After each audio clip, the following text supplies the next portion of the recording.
Escatología. Las visiones de los cristianos de la vida después de la muerte generalmente involucran el cielo, también llamado paraíso, y el infierno.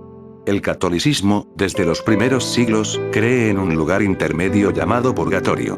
A excepción de este último, cuyos habitantes entrarán finalmente al cielo, después de una purificación, la permanencia en estas regiones es usualmente asumida como eterna. Hay, sin embargo, algunos debates en este último punto, por ejemplo entre los ortodoxos. Muchos cristianos interpretan la salvación como la posibilidad de entrar al cielo como don de Dios, y escapar del infierno, después de la muerte. La pregunta de quién es salvo ha sido considerada como un misterio por muchos teólogos, aunque los protestantes lo consideran como un tema de aceptación de Jesús como único Señor y Salvador, rasgo que es solo la expresión de un hecho consumado para los predestinacionistas, como los calvinistas. La creencia de que todos serán o pueden ser salvos se conoce como universalismo, que deriva de la idea de apocatástasis aceptada entre otros por los ortodoxos griegos. Generalmente no está claro cómo la vida después de la muerte se ajusta con la doctrina de la resurrección general, en cuestiones como, por ejemplo, si la vida eterna comienza inmediatamente después de la muerte, o al final del tiempo. Y si esta vida después de la muerte involucrará la resurrección de un cuerpo físico o en una forma espiritual glorificada.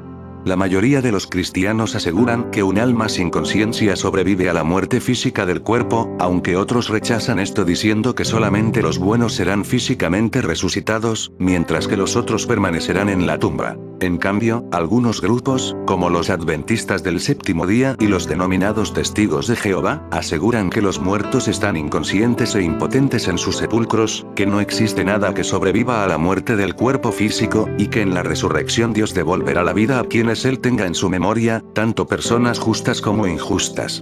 Por lo tanto, lo que creen los testigos es que la resurrección significará una reconstrucción completa de los seres humanos fallecidos que están durmiendo en el sueño de la muerte. Algunas denominaciones cristianas, tratadas como apóstatas por las más numerosas o representativas corrientes existentes dentro del cristianismo, han promovido la creencia en la reencarnación, principalmente el nuevo pensamiento e iglesias de la nueva era, o espíritus. Muchas iglesias espiritistas se identifican a sí mismas como cristianas. Estos grupos normalmente aseguran que tales doctrinas se pueden encontrar en la Biblia o en la tradición cristiana primitiva. La venida de Cristo. El credo niceno afirma que este mundo algún día llegará a su fin, cuando Cristo vuelva, véase segunda venida, para juzgar a los vivos y a los muertos, e inaugurar un cielo nuevo y una tierra nueva. Además de esta importante doctrina, los cristianos mantienen diferentes opiniones del tiempo, significado y naturaleza de los eventos que preceden el retorno de Cristo. Varias interpretaciones escatológicas, como el futurismo, añaden detalles como el reinado del anticristo, el Armagedón, el rapto y el milenio. Aunque son de mucha importancia para ciertos grupos, la mayoría de los cristianos y de las denominaciones no dan un gran énfasis a las enseñanzas escatológicas, y se enfocan en el Evangelio y las enseñanzas de Cristo. Algunos cristianos esperan que estos eventos ocurran en un futuro muy distante, mientras otros lo interpretan de manera simbólica. Otros insisten en que el juicio final es inminente, siguiendo una antigua línea de pensamiento, el cual posiblemente se extiende a Jesús mismo. Aunque Jesús no dijo el día o la hora, algunos han intentado predecir el fin del mundo en el año 1000, la larga noche de terror, 1666, 1844, la gran decepción de la historia del movimiento millerita, 2000 y 2001 por nombrar algunos episodios históricos. Tales expectativas son fácil blanco para el humor, por ejemplo, el cuento del molinero de los cuentos de Canterbury. Aún así, los principales grupos cristianos todavía afirman que, algún día, el juicio final vendrá, y muchos no estarán preparados. Algunos grupos sostienen que todos estos eventos ya están ocurriendo. Los testigos de Jehová afirman que los últimos días referidos en la Biblia comenzaron en 1914, y que Cristo se encuentra gobernando de manera invisible desde esta fecha. La Iglesia de la Unificación enseña que Cristo ha retornado en la persona de su fundador, San Myung-moon.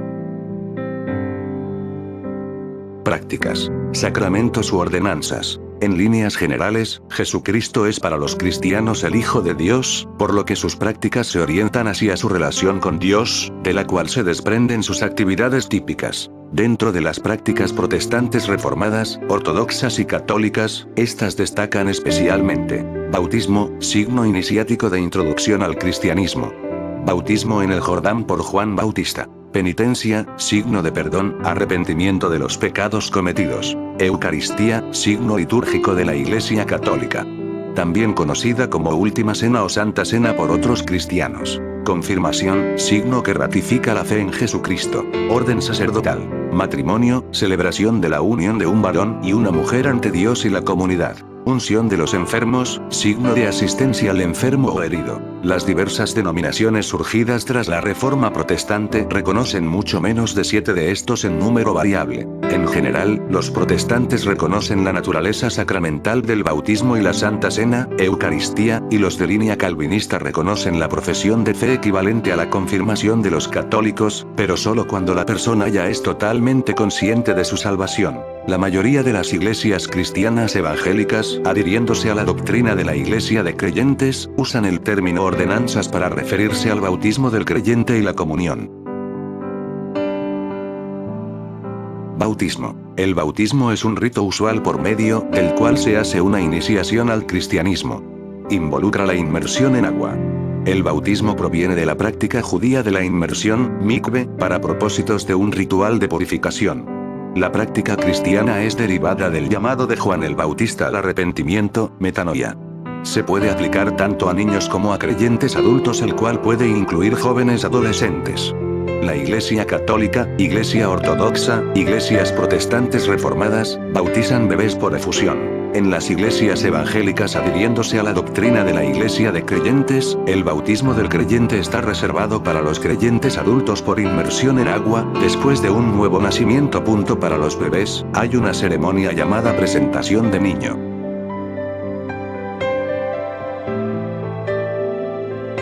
Culto semanal. Los cristianos se reúnen principalmente los domingos para un servicio. En el libro Primera Apología de Justino Mártir, capítulo Oxby, se describe un oficio del siglo II, cuya estructura se puede identificar igualmente en la mayoría de las iglesias de hoy, que incluye los siguientes componentes. Lectura de las Escrituras, iniciando con una lectura del Antiguo Testamento, uno de los Evangelios o de una epístola.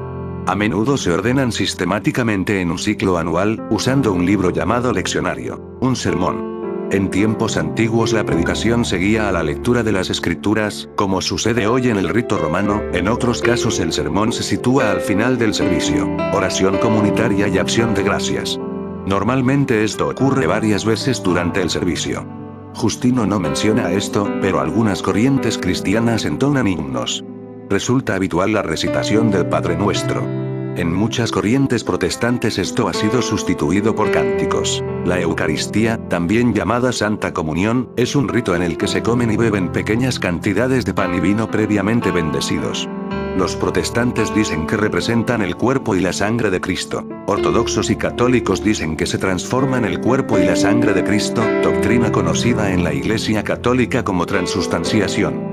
Las iglesias en la familia litúrgica ortodoxos, católicos y algunos anglicanos, consideran esta la parte principal del servicio, mientras que los protestantes lo celebran de manera menos frecuente.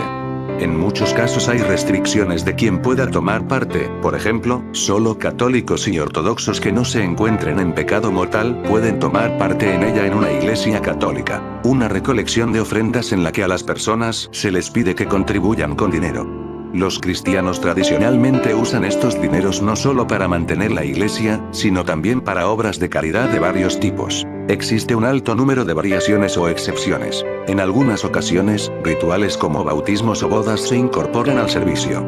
En muchas iglesias de hoy, los niños y los jóvenes son excusados de ir al servicio principal para ir a la escuela dominical. Muchas denominaciones se desvían del patrón general en una forma más fundamental.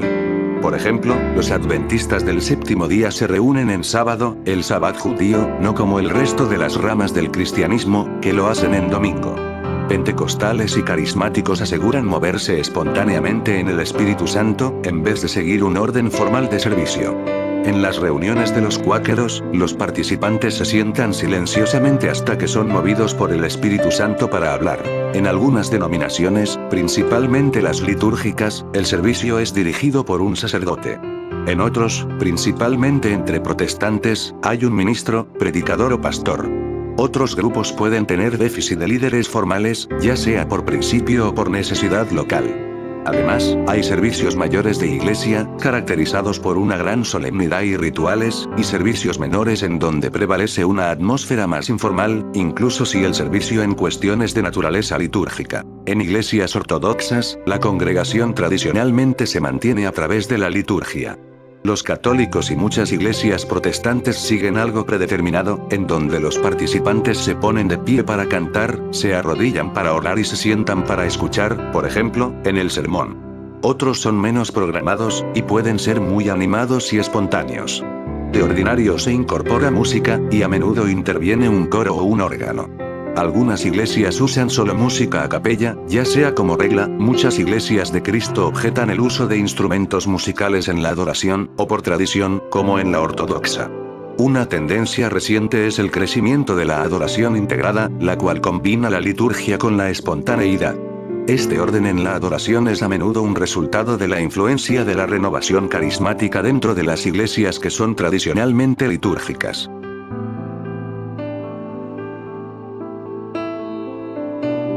Estilo de vida cristiana. Al contrario que en otras religiones, el cristianismo no ha desarrollado un código legislativo religioso, probablemente debido a que el Imperio Romano ya poseía un código penal funcional, haciendo innecesario para las autoridades cristianas el duplicar varias de sus prohibiciones. Existe una gran tradición dentro del cristianismo al decir que Cristo excede las leyes del judaísmo, que el amor a Dios y al prójimo es el gran mandamiento, desde el cual todas las otras leyes morales son obtenidas. Que ningún ser humano puede esperar evitar el pecado completamente. Que una persona no debe juzgar a otros, teniendo únicamente Dios ese privilegio, entre otras. Aún así, el Nuevo Testamento también contiene importantes guías morales para los cristianos. Jesús en el Sermón de la Montaña le pide a sus seguidores, entre otras cosas, el amar a sus enemigos, ser perseverantes, misericordiosos y humildes. En Marcos 10, 21 le pide a un joven hombre rico que venda sus posesiones y dé el dinero a los pobres. Sin embargo, el pedido de Jesús en este caso no fue un enfoque en vivir una vida sin riqueza alguna, sino más bien desenmascarando la idolatría en el corazón de la mayoría de los ricos. Algunos cristianos dicen que estas directivas son extraordinariamente difíciles, bordeando lo impracticable. Al mismo tiempo, la mayoría de los cristianos admiran a aquellos cuyas vidas parecen personificar estos principios, como Francisco de Asís, Albert Schweitzer o la Madre Teresa. Algunos juicios morales de Jesús son más abordables, pero todavía no son de práctica general entre todos los cristianos.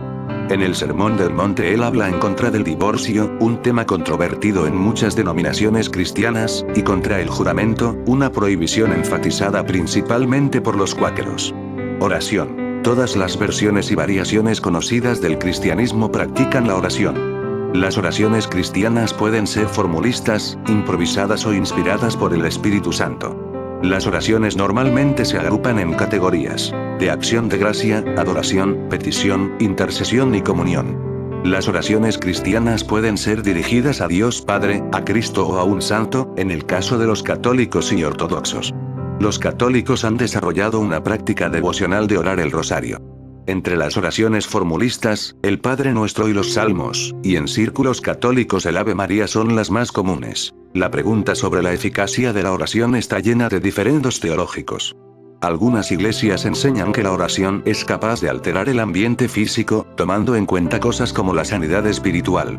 Ejemplos de este tipo de iglesias incluyen la ciencia cristiana, así como varias iglesias del Nuevo Pensamiento. Al final de cada oración, normalmente se dice amén así sea. Prácticas penitenciales. Las prácticas penitenciales ya estaban presentes en el cristianismo primitivo.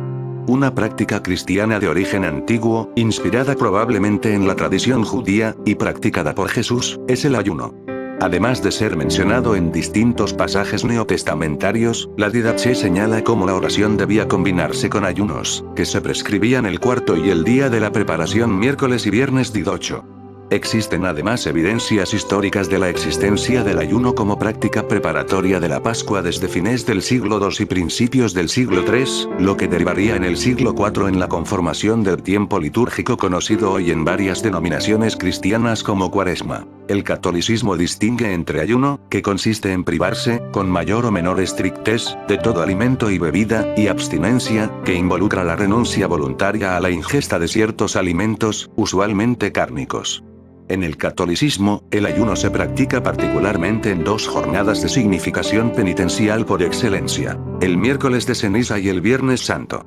En la actualidad, la Iglesia Católica ha ido sustituyendo esta práctica por un ayuno que implica el privarse de algo deseable, como ofrenda a Dios. 53 En iglesias evangélicas y en otras denominaciones, el ayuno se practica frecuentemente como privación total de alimentos durante un lapso de tiempo, ingiriendo solamente agua. Liturgia. La mayoría de las denominaciones cristianas presentan calendarios litúrgicos con distintos tiempos y festividades que, si bien no son siempre coincidentes, presentan muchos aspectos en común. Aunque las fechas de las celebraciones varían en mayor o menor grado entre las diferentes iglesias cristianas, la secuencia y lógica utilizadas para su planificación son en esencia las mismas. Incluso algunas comunidades cristianas que no siguen una tradición litúrgica celebran la Navidad y la Pascua, y las que objetan el reconocimiento de festividades especiales reconocen, no obstante, que los eventos que se celebran en ellas, la encarnación, la resurrección de Cristo, en verdad ocurrieron, aunque no necesariamente en esa fecha.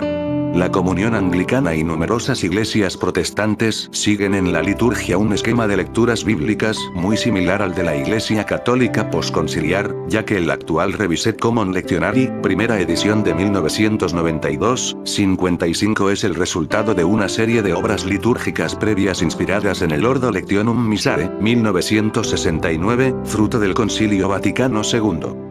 Las diferencias suelen ser menores y propias de las iglesias particulares, tales como la de la Iglesia de Inglaterra en su Common Worship Lectionary 56. Una de las diferencias más marcadas entre los calendarios litúrgicos radica en el grado de participación que se otorga a las festividades asociadas a los santos. Las iglesias católica, ortodoxa y anglicana presentan calendarios litúrgicos con una participación importante de celebraciones en honor de María, Madre de Jesús, y de otros santos, lo que no se verifica en igual medida en los calendarios de las comunidades protestantes.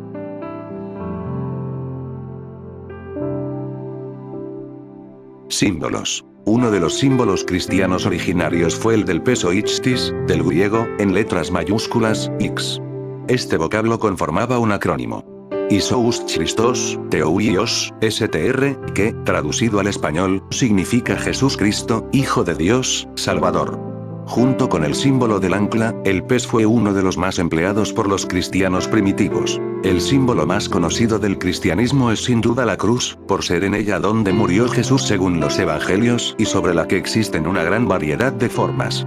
Varias denominaciones tienden a favorecer cruces distintivas. El crucifijo para los católicos, dentro del cual diversas órdenes religiosas también incluyen variantes para identificarse, como la tau franciscana o la cruz de Calatrava de los dominicos, la cruz ortodoxa para los ortodoxos, una cruz sin adornos para los protestantes. Sin embargo, no es una regla utilizar una u otra cruz. Constantino I el Grande usó también el crismón para identificarse con el cristianismo, el cual está formado por las primeras dos letras griegas del nombre Cristo. Confesiones. A través de su historia, el cristianismo ha pasado por numerosas divisiones, generando diversos grupos con creencias y tradiciones propias, que varían de acuerdo a la cultura y el lugar. Estas amplias divisiones, a su vez, no son homogéneas. Por el contrario, algunas ramas poseen amplios desacuerdos y en otros casos la división omite simpatías existentes. Desde la Reforma, el cristianismo se representa normalmente como dividido en tres ramas principales: católico, ortodoxo y protestante. Pero históricamente existen muchas más.